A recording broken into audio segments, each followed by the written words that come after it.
Radiance Eternity. High-rise apartments in the heart of OMR. See what OG luxury feels like. தமிழிலே பேச ஆரம்பித்தால் படையிறந்தை போல் பேசுகிற ஆற்றல் படைத்த நண்பர் ஜெகத் ரட்சகன் மழையின் காரணமாக ஒதுங்கிக் கொண்டு நேரத்தை எனக்கு ஒதுக்கி இருக்கிறார். அவருக்கு என்னுடைய நன்றி.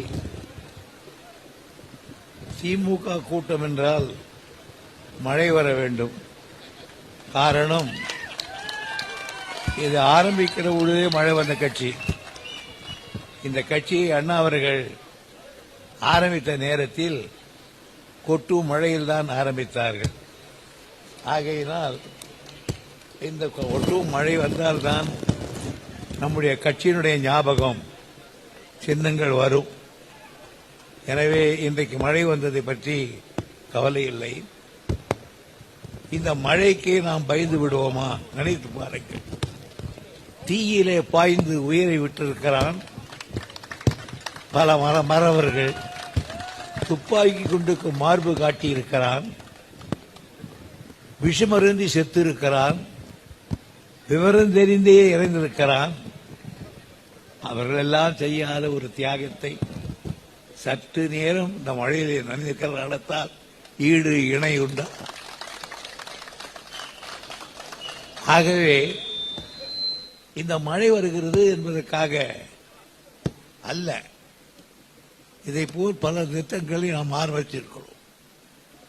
இன்றைக்கு நான் வருகிற பொழுது ஜெகத் ரட்சன் சொன்னார், 38 இந்திய எதிர்ப்பு போராட்டம் ஆரம்பித்தது. 1938 கிட்டத்தட்ட 88 வருஷங்கள் ஆயிற்று. உலகத்தில் ஒரு மொழிக்காக 88 ஆண்டுகள் தொடர்ந்து ஒரு போராட்டத்தை நடத்துகிற ஒரே கட்சி திராவிட முன்னேற்ற கழகம் தான். இன்னும் கொஞ்ச நாள் போனால், இன்னொரு 10-15 ஆண்டு போனால் நூற்றாண்டு விழா கொண்டாட வேண்டிய வரும். அந்த நேரத்தில் நாங்கள் இருப்போமோ இல்லையோ, ஆனால் இன்றைக்கு இருக்கிற இளைஞர்கள் இருப்பார்கள், அந்த விழாவிலே கொண்டாடுவார்கள் என்பதோடு தெரிவித்துக் கொள்ள கடமைப்பட்டிருக்கிறேன். இன்றைக்கு காலையில் தளபதி அவர்கள் இன்றைக்கு கூட்டத்துக்கு போக போகிறீர்களா என்று கேட்டார். இந்த கூட்டத்துக்கு போகாவிட்டால் நான் உயிரோடு இருந்து என்ன பிரயோஜனம் என்று சொன்னேன். காரணம், 65 போராட்டத்திலே முதலாக பச்சைப்பேர் கல்லூரியிலே கைது செய்யப்பட்டவன் நான். என்னோடு வக்கீல் துரைசாமி, ராமன் என்கிற பிரசிடென்சி காலேஜ் ஸ்டூடெண்ட், சா முத்து என்கிற பகுதி செயலாளர், இவர்களெல்லாம் என்னோடு கைது செய்யப்பட்டார்கள். அவ்வளவு பேரும் இன்றைக்கு இல்லை. இந்திய எதிர்ப்பு போராட்டத்தின் ஜனநாயகனாக கருதி காமராஜரையே தோற்கடித்த சீனிவாசன் இன்றைக்கு இல்லை. போராட்டத்தை அணுகி அதை வெளிப்படை கொண்டு வந்து நிறுத்திய எல் கணேசன் இன்றைக்கு இல்லை. இதே பொறுப்பாக இருந்த நாவலவன் இன்றைக்கு இல்லை. ரவிச்சந்திரன் இன்றைக்கு இல்லை. ஆக அவர்களெல்லாம் தியாகிகளாக மாறிவிட்டார்கள். நான் சொன்னேன் ஜெகத்துக்கிட்ட, என்னால் இன்றைக்கு இந்த கூட்டத்துக்கு போக முடியாவிட்டால் என் வீட்டு திண்ணையில உட்கார்ந்து இந்தி ஒழிக இந்தி ஒழிக என்று 3 முறை சொல்லிவிட்டு தான் நான் வீட்டுக்குள்ளே போவேன் என்று சொன்னேன். நம்முடைய பாராட்டத்தை எதிர்த்தது இன்றைக்கு ஞாபகம் இருக்கிறது. எவ்வளவு பெரிய போராட்டம், எவ்வளவு பெரிய வெற்றிகள், இவையெல்லாம் நினைத்து பார்த்தால் இன்றைக்கு மலைப்பாக தோன்றுகிறது. ஒரு வரலாற்றையே படைத்திருக்கிறது, ஒரு ஆட்சியை மாற்றி அமைத்திருக்கிறது. இன்றைய வரையில் அந்த வரலாற்றை மாற்றி எழுதுவதற்கு எந்த கொம்பனும் பிறக்கவில்லை. காரணம், அறிஞர் அண்ணா அவர்கள் அப்படிப்பட்ட அஸ்திவாரத்தை போட்டார்கள். அந்த அஸ்திவாரத்தின் மீது பலமான கட்டிடத்தை எழுப்பினார் கலைஞர் அவர்கள். பேராசிரியர் அவர்கள் உடன் இருந்தார்கள். அதை இன்றைக்கு கட்டி காக்கிற நிலையிலே ஸ்டாலின் இருக்கிறார், நான் ஒரு பகுதியில் இருக்கிறேன். ஆனால் எங்களுக்கு பிறகும் இந்த இயக்கத்திலே வருகிறவன் கொள்கை உரமேறியவனாக இருக்க வேண்டும், லட்சியத்தை முழுமையாக நிறைவேற்ற துடிக்கிறவனாக இருக்க வேண்டும். காரணம், இது அரசியல் அல்ல, உணவுபூர்வமான ஒரு பிரச்சனை. இந்த பிரச்சனையை உலகத்திலே வேறு எந்த நாட்டிலும் காண முடியாது. நான் உலகத்தில் இருக்கிற அவ்வளவு வரலாறுகளை நான் படித்திருக்கிறேன். எந்த நாட்டிலும் மாணவர்களுடைய போராட்டம் வெற்றி 88 ஆண்டு காலத்துக்கு நின்றது கிடையாது. இன்றைக்கு வங்கதேசத்திலே ஒரு மாணவர் போராட்டம் வந்தது, மறுநாளே நின்று போய்விட்டது. இதே போல் போராட்டம் ஊருக்கு வரும், ஒரு வேலையை முடிந்து விட நடக்கும். ஆனால் நம்முடையது அப்பல்ல, நீண்ட நெடுங்காலம் ஆனாலும் இந்த போராட்டத்தை நாம் நடத்தி கொண்டுதான் இருக்கிறோம். இந்தி காரணம், இந்தி நமக்கு தனிப்பட்ட முறையில் அது மீது எனக்கு வெறுப்பல்ல. ஆனால் மாடு தனிப்பட்ட வகையிலே மேய்வதிலே எங்கேயாவது மேய் நமக்கு. ஆனால் என் பயிரை மேய்கிற பொழுதுதான் நான் அதட்டி ஓட்டுகிறேன். இந்தி எங்கேயாவது வளர்ந்து போகட்டும், நான் கவலைப்படவில்லை. அது உத்தரப்பிரதேசத்தை செழிக்கட்டும், பாட்னாவிலே பரிமளிக்கட்டும், எங்கேயாவது பஞ்சாபிலே இருக்கட்டும். ஆனால் என் வீட்டு கொல்லையிலே வந்து என் தமிழ் வழி அளிக்கிற பொழுது அதை எதிர்க்கிறவனாகத்தான் நான் இருப்பேன். இதைக்கு இன்றைக்கு பல பேருக்கு அந்த உணர்வு மங்கிக் கொண்டு வரலாம். ஆனால் நிச்சயமாக அந்த உணர்வு ஒரு பெரிய வரலாற்றை சாதித்திருக்கிறது. இது சாதாரண ஒரு போராட்டம் அல்ல, இது வரலாறு.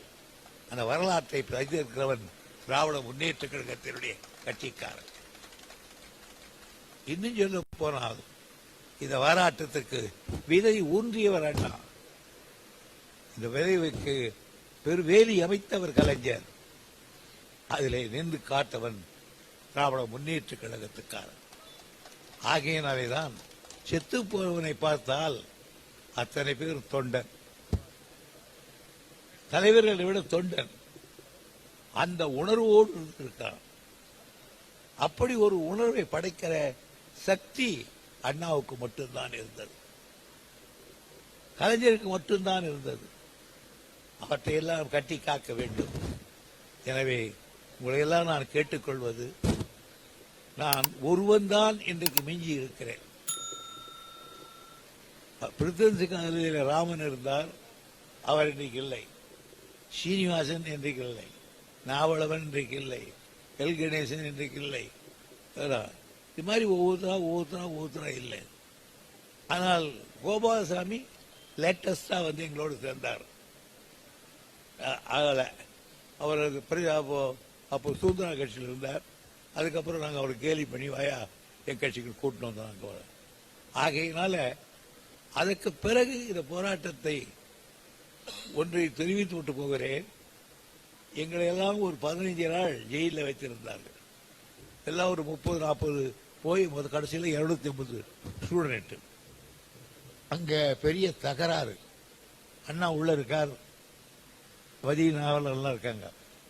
அண்ணா நானே வந்து பேசுறேன்னு சொல்லுனார். அப்ப பேசும்போது சொன்னார், அண்ணா இன்னும் ஞாபகம் இருக்கு, இருப்பதை இழப்பது தியாகம், இல்லாததை பெறுவதல்ல என்று சொன்னார். எத்தனை ஆண்டுகளுக்கு பிறகு என்ன ஞாபகம் இருக்கிறது? இருப்பதை இழப்பது தியாகம். ஒருவனுக்கு இருக்கிற வசதிகள் எல்லாம் இழந்தால் அது தியாகம், இல்லாததை பெறுவதல்ல என்று எங்களுக்கு சொல்லி, ஹாஸ்டலிலே வாழை இலை போடுவான், கொஞ்சம் கிழிந்தால் கூட தூக்கி போடுவீர்கள். அவ்வளவு சொகுசாக சாப்பிட்ட நீங்கள் சூடான இட்லி சாப்பிட்டிருப்பீர்கள். ஆனால் இங்கே அதெல்லாம் கிடைக்காது. ஆக இது எல்லாம் கிடைக்காது என்று தெரிந்த பின்னும் இங்கே வந்திருக்கிறீர்களே, இதுதான் தியாகம் என்று எங்களுக்கு அறிவுறுத்தினார். மறுநாள் எல்லோரும் அமைதியாகிவிட்டோம். பிறகு எங்களை எல்லாம் ஒரு நாள் வெளியே விட்டார். நான், எல் கணேசன், நாவலவன், ராதா கோவிந்தன் என் ஃப்ரெண்ட் ஒருத்தர், சாமுத்து பகுதி செயலாளர், இவங்கெல்லாம் என்ன படுறது உட்காந்து பேசுறதுக்கு இடம் இல்லை. அப்பெல்லாம் மியூசியம் இங்க இருந்தது, ஜூ இருந்தது, அதில் போயிட்டு உட்காந்து பேசிட்டு என்ன பண்ணலான்னு. பிறகு எல்லா தமிழ்நாட்டில் இருக்கிறவங்கெல்லாம் ஒன்றா ஆக்கணும்னா என்ன பண்றதுன்னா, ஒரு கார் எடுத்துட்டு போய் சுற்றி பார்க்கணும். காருக்கு பணம் இல்லை. சாமுத்து ஆரிங்கன் ரோட்ல இருப்பார். அவங்க தங்கச்சிக்கு நிச்சயதார்த்தம் பண்ணி ஒரு செயின் போட்டிருந்தாங்க. அந்த செயினை கொண்டு வந்து கொடுத்தார். 2 வாரம் இருக்குது கல்யாணம், அதுக்குள்ள மீட்டு கொண்டு வந்துடலான்னு. அந்த செயினை 700 ரூபாய்க்கு விற்று அடகு வச்சு அதில் அந்த காரில் ஏறி நேராக 1 ரூபா போய் வேலூர் போய் அங்கே கிருஷ்ணன் ஒருத்தன் அவனை சந்திச்சு வச்சு, அதுக்கப்புறம் இதுக்கு போயிட்டு அதுக்கப்புறம் கோயம்புத்தூர் அப்படியே திருநெல்வேலி அப்படியே வந்து எல்லாரையும் 32 ஆரிங்டன் ரோடு, அதான் முத்து அட்ரஸ், 32 ஆரிங் ரோடு, 32 ஆரிங் ரோடுன்னு எல்லாரையும் வர சொல்லி, அதுக்கப்புறம் என்ன செய்யறதுன்னு முடிவாகி ஒரு போராட்டத்துக்கு ஈடுபட வேண்டும் என்பதற்காகத்தான் நாங்கள் ஊர்வலம் புறப்பட்டு போறோம். ஊர்வலம் புறப்பட்டு போகிற பொழுது பக்தவச்சலத்தை சீனிவாசன் கிண்டல் பண்ணி பேசுகிறார். பக்தவச்சலம் வேலூருக்கு போய்விட்டார்கள், மருந்துக்கு போனாரா விருந்துக்கு போனாரா என்று கேட்டு கரெக்டா பண்ணுகிறார். அந்த போராட்டத்தை நாங்கள் திரும்பி வருகிற பொழுது நம்ம KR ராமசாமி என் குறுக்கே வந்து என்னை நிறுத்தி மதுரையில் 2 மாணவர்களை காங்கி விட்டார்கள் என்று சொன்னார். அதை யூனிவர்சிட்டிக்கு முன்னால் இருக்கிற பஸ் ஸ்டாண்டில் ஏறி நான் பேசினேன். அதற்கு பிறகுதான் போராட்டம் வேகப்படுத்தப்பட்டது. அதற்கு பிறகுதான் எங்கு பார்த்தாலும் கட்டுப்படுத்த முடியாது. ஆனால் அண்ணா எங்களை போல 4-5 பேரை கூட்டிக் கொண்டது. உன்னால் எல்லாரும் கஷ்டப்படுகிறார்கள், எனக்கு தெரியும் எப்படி நிறுத்துவார்கள். ஆனால் யாரும் கேட்கவே முடியவில்லை. ஒரு நாள் எல் கணேசன் இதில் ரொம்ப கெட்டிக்காரர். அவர் அண்ணா கிட்டே சொல்லிட்டார், fortunately unfortunately you are my leader, otherwise I will bombard யூன்னு சொன்னார். அண்ணாவே சொன்னார் அவர். அப்படிப்பட்ட தியாகங்களை எல்லாம் புரிஞ்சவர்கள். நேற்றைக்கு முன்தினமும் ஒரு வாரத்துக்கு முன்னால் எல் கணேசன் இறந்து போய்விட்டார். நான் போய் பார்த்து விட்டு வந்தேன். ஆகையால தியாகிகள் மத்தியில் இன்றைக்கு உயிரோடு இருந்தவர்கள், அந்த போராட்டத்தில் ஈடுபட்டவர்கள் என்ற முறையில் ஆக்டிவ் பார்ட் பண்ணவர்கள் நான் ஒரு தம்பி இருக்கேன். எவ்வளவு நாளைக்கு அது ஓடும் தெரியல. ஆனால் இந்த செய்தியெல்லாம் குறித்து கொண்டு வருகிறேன். விரைவில் ஒரு புத்தகமாக வெளியிட தயாராக இருக்கிறேன். அது உங்களுக்கு பயனுள்ள எனக்கு அதனால பயனில்லை, எதிர்காலத்தில் இந்த நாட்டுக்கு பயன் தரத்தக்க வகையில் சில எழுத்துக்களை அதில் நான் திணிக்க இருக்கிறேன். அது மக்களுக்கு வருங்காலத்தில் என்ன நடந்தது என்பதை உண்மையை தெரிந்து கொள்ள வேண்டும், வரலாற்றை மாற்றி அமைத்துவிடக் கூடாது என்பதிலே ஆகையினால் இன்றைக்கு இந்த உணர்வு மட்டும் போய்விடக்கூடாது என்பது மட்டும் என்னுடையது. ஸ்டாலின் கேட்டால், ஏன்னே நீங்க எங்கேயாவது போய் தத்து புத்துன்னா நீங்க போகணுமானார்.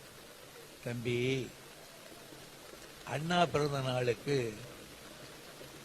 கலைஞர் எப்பவும் அண்ணா சமாதி ஒன்றுமாக வைப்பார். அப்போ அவர் ராமச்சந்திராவில் படுத்துக்கிட்டு இருந்தார். படுத்து இந்த பெட்டோடு தூக்கின்னு வந்து அண்ணாவை கலைஞரை அண்ணா சமாதிக்கு முன்னால போட்டோம். அவர் வந்து கழுதுகிட்டே அண்ணாவை கையெடுத்து கும்பிட்டார். அவரால் வளர்க்கப்பட்டவர் நான். எனவே எனக்கு தெரியும் இந்த இயக்கத்தில் எப்படி இருந்தேன் வளர்க்க வேண்டும் என்று. எனவே எப்பொழுதுமே சைதாப்பேட்டையை பொறுத்த வரையில் இது ஒரு வரலாற்று இடம். நான்லாம் இளம் பேச்சாளனாக இருக்கிற பொழுது என்னையெல்லாம் வளர்த்த இடம். எத்தனையோ நூற்றுக்கணக்கான கூட்டங்கள் இங்கேதான் நான் பேசியிருக்கிறேன். எனவே இன்றைக்கு மழை வருகிற காரணத்தால் பேசவும் முடியவில்லை, நீங்கள் நினைந்து கொண்டிருக்கிறீர்கள். எனவே மீண்டும் மழை வருந்த காலத்தில் ஒரு நாள் இதே இந்திய போராட்ட கூட்டம் நடைபெறும் என்று தெரிவித்து வாய்ப்புக்கு நன்றி தெரிவித்து நன்றி வணக்கம். Radiance Eternity. High-rise apartments in the heart of OMR. See what OG luxury feels like. மின்னம்பலம்.com தமிழின் முதல் மொபைல் பத்திரிகை.